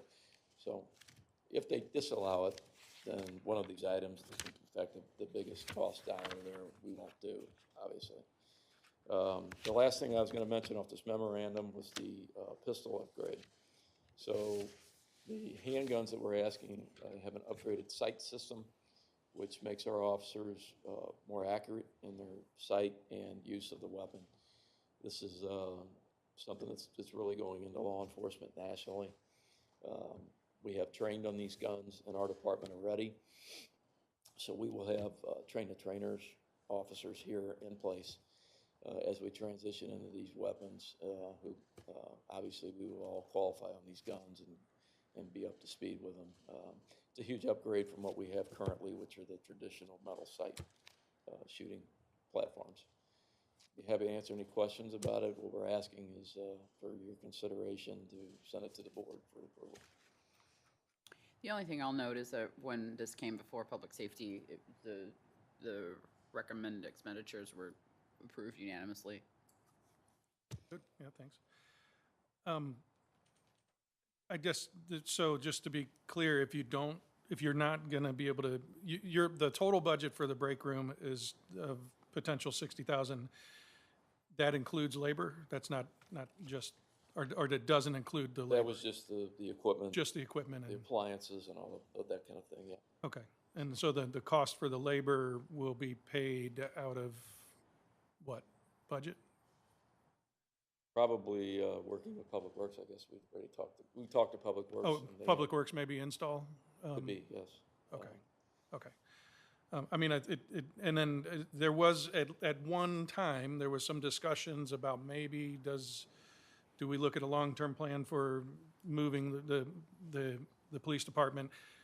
That's with some of the moves that we have with Public Works, I assume if you want to put some remodeling into that, you're feeling comfortable that you're there for a while? Yes, sir. Okay, great. I mean, I think that it's a good use of asset forfeiture. The only other question, as far as the red dot optics, are you seeing criminals also buying Absolutely. these and using those? Yes, absolutely. So you kind of need to, okay, Many of the short style, AR style rifles and other assault weapons that you see on the street are equipped with these sights. unfortunate.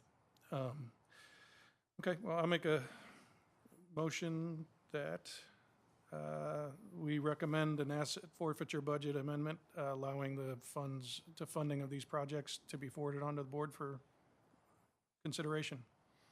Second. All right, we got a motion and a second. Is there further discussion? Not seeing any. Roll call, please.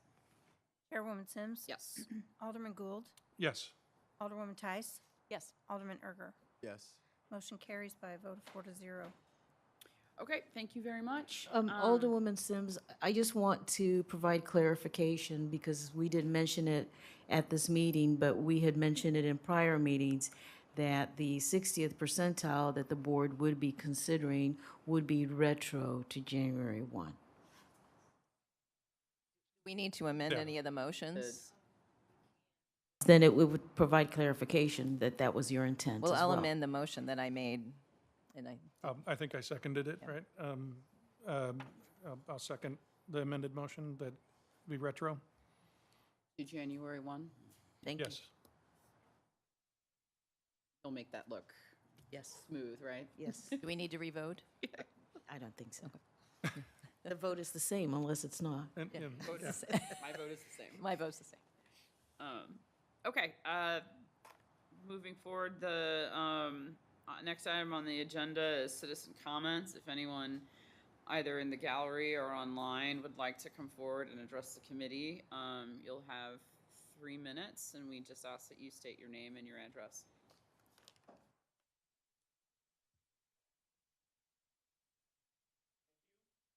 David Dimmitt, 9104 Pine.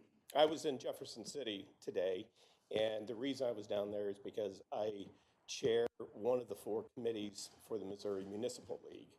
And every year, these 4 committees get together to put together legislative policies for the upcoming legislative session. And the committee that I chair is the Taxation and Finance Committee. So we met in June individually, the committees did, to put together their policy recommendations. Today, representatives from those committees met together to come up with the final recommendations, which will be taken to the Missouri Municipal League at their annual conference in September. And you know where I am on this, but I just want to report to you, The attack on municipalities continues. We are gearing up for a very interesting legislative session where we know there will be more bills filed to further exempt items from sales tax. And there are items, they were successful this last legislative session to kill certain streams of revenue for municipalities. And what made me think about it was the projection by Michelle on some of our revenues.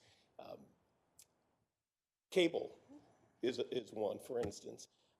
There is a tax that customers pay for cable, and that tax comes to municipalities. And what we've seen over the years is more and more people have been cutting the cord, dropping their cable subscriptions, which means there's a decrease in revenue of that tax to municipalities. And in response, what municipalities have tried to do is argue that there should be a tax on streaming services because they too use the right-of-way just like cable companies do. But the statute does not allow us to put a tax on Netflix or Hulu or YouTube TV. And a lawsuit was filed, but in the interim, the legislature this session passed a law that would prohibit municipalities from taxing those streaming services. So what we're going to see is the revenue that we are getting from the cable tax is going to continue to decline as more and more people drop cable. I raise that simply as an example of ways that the legislature is trying to reduce our streams of revenue. And I've heard some people say, don't worry about the grocery sales tax, it's never going to happen. And I tell people all the time, we can hope that the House of Representatives in Jefferson City doesn't get any traction on that bill, but we know that's not the case because 2 years ago it passed overwhelmingly. We can hope that there's enough senators that'll have the courage to filibuster against one of those terrible bills, but there's a lot of turnover in the Senate going into this next legislative session. So who knows if someone's going to have that courage to stand up and fight against what is clearly a bipartisan bill. We can finally hope that a governor would have the courage to veto if it gets that far. But the thing is, you all, and I'm including myself in that, we don't have the luxury to make that assumption. We have to plan for the worst. But what you did is that you showed the courage to move forward and to make these commitments, even with that possibly on the horizon. So I commend you for doing that because there is constantly an effort to try and decrease our revenue. So thank you. Anyone else?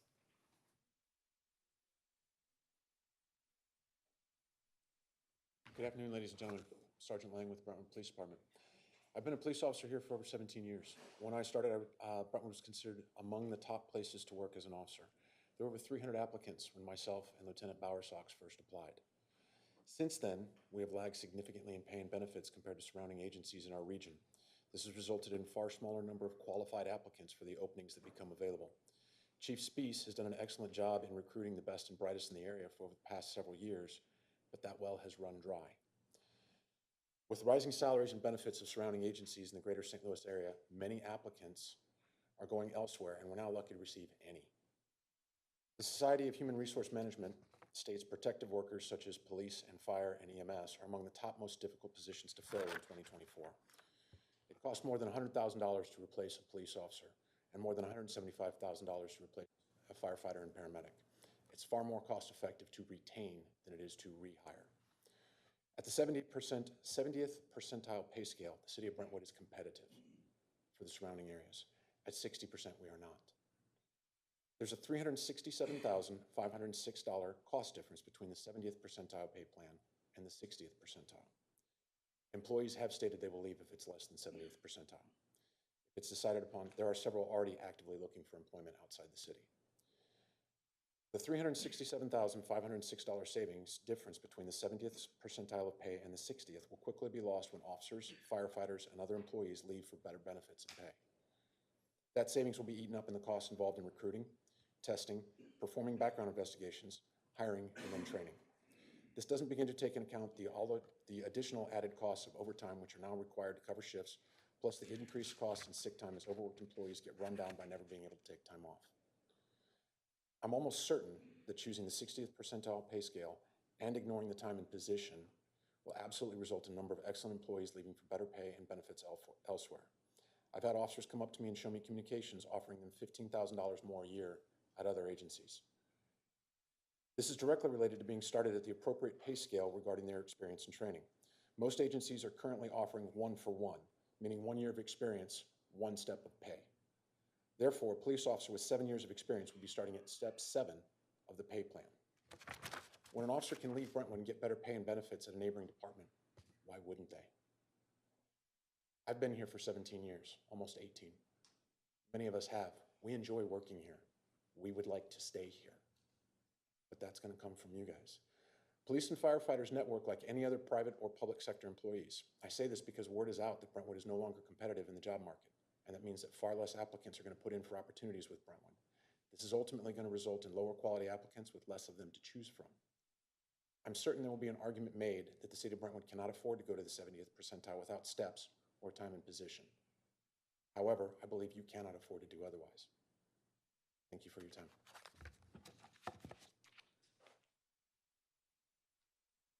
Good evening. Sergeant Todd Lambert with the Brentwood Police Department. Thank you guys for allowing me the opportunity to speak here tonight. In 1 week, I'll be celebrating 20 years of service with the city of Brentwood as a police officer. Today is my daughter's 18th birthday. I have served this community for her entire life. Every birthday, holiday, school function, and game I've missed in her life was because I was here serving your community, protecting your families, your businesses, and your schools. Trust me, I have missed a lot of those events. So when I told her that I was coming to this event to postpone her dinner for tonight, she basically said, "You should go." I gave her the Cliff Notes version of about tonight's meeting and why I felt it was important for me to be here speaking to you tonight. Her responses are usually reserved, non-existent, but not today. Today, she said, "You should go speak, Dad. You've dedicated almost half your life to the city of Brentwood. They should listen to you." And of course, I'm biased. And I told her she's right. So that's why I'm here. Way back in 2015, my salary here was $78,000. Today, in 2024, officers make $82,000. So for the last 9 years, without promotion, I would have realized a total of $4,000 in raises over 9 years. Can you imagine going through one of the most intense inflationary periods in all of our lives only to see an increase of $333 a month? That's over the last 9 years. Unfortunately, we have officers here who have not been promoted and who have lived that reality. We at the Brentwood Police Department refer to this period of time as the lost decade of income. The importance of explaining the lost decade to you all is to provide context to an ongoing problem. I believe it was you, Alderman Gould, well, you said it here tonight. You made the comment at the last meeting and tonight. Wouldn't the 50th percentile give everyone a raise? The answer to that question is yes, but that statement is somewhat insulting to those of us that have served and sacrificed so much for this community. There are two main issues I want to discuss here. One is the percentile, which you guys have already discussed. What percentile will be paid? And two is how that philosophy will be implemented. For pay, I have completed a pay study that is included in the memo you all received last night. It is obvious to see that the appropriate level for the police department should be at the 70th percentile or higher to be competitive in today's market. For us, anything less will be considered a failure of the city's government. The employees of this great city sat quietly while the city officials maxed out the Brentwood bound credit card to the tune of $120 million. That $6 million annual debt has put this city in a position in which it's struggling to pay its employees a competitive wage. The employees of this great city took a back seat to a $7 million destination playground. We all knew what was coming when that project began and knew the employees and their families would pay the price. Regarding the implementation of what we hope to be the 70th percentile, we strongly suggest that employees be brought up the immediate market value. Utilizing a step plan only extends the discount the city has benefited from for the last decade. Some of us have already completed 2 step plans to get to where we are now. We are hired with the understanding that we must complete a 7-step plan to achieve top salary. Some of us have completed almost 3 times that amount of time, only to be told we may be demoted backward in yet another step plan. We are asking the city to implement the 70th percentile philosophy without a next step pay plan. Please understand that whatever percentage the city decides on, the step plan only postpones every employee's income potential for at least two more years. No one will make the percentage you all are voting on for at least 2 more years. This will cause us to fall further behind comparatively. We receive praise and support from all of you regularly, and we really appreciate that. Now is the time to let your actions speak louder than words. We pride ourselves in providing a great service to this community, and that will never change. And with one comment about generating revenue for the city, most cities pay for their own trash and sewer lateral repair. Perhaps we could survey the city employees to see if we can generate revenue in some fashion. With that, I yield back. Is there anyone else who would like to come forward? I'm not seeing anyone in the gallery. Is there anyone online? Okay. John Youngblood is online. Is he just going to be available via audio? John, are you able to speak? Yeah, can you hear me? Yes, yes, we can hear you. Okay, I apologize. I'm not there in person. I'm just returning from out of town. I just want to make a few comments. I want to say first off that I respectfully disagree with Rick that time and position is a psychological issue. We have a member in the fire department who has 28 years and he's currently topped out. But he hasn't received raises in many years. He was frozen for nearly 10 years, to which when the scale adjusted recently, he saw a small increase in wages, but not nearly enough to offset all the time that he was frozen. So now that the city's not honoring his time position, he was scheduled to retire at the end of July, and he's postponed his retirement to see what happens with this compensation study. And now what the city is doing is they're moving him backwards from step 7 to potentially down to step 4 or 5. And in the same thing would happen to an employee who had 7 years of service on that was topped out. So now you've placed a 28-year employee back down to the same status as a 7-year employee. So to say that that's a psychological issue could not be further from the truth, because this impacts his pension calculation. So it has a direct financial impact on him and his family for literally the rest of his life. To echo some of the things that the others have said before me, when this city advertises job postings for a firefighter or a police officer, they proudly display a 7-year step plan. This is the second time that employees have moved backwards.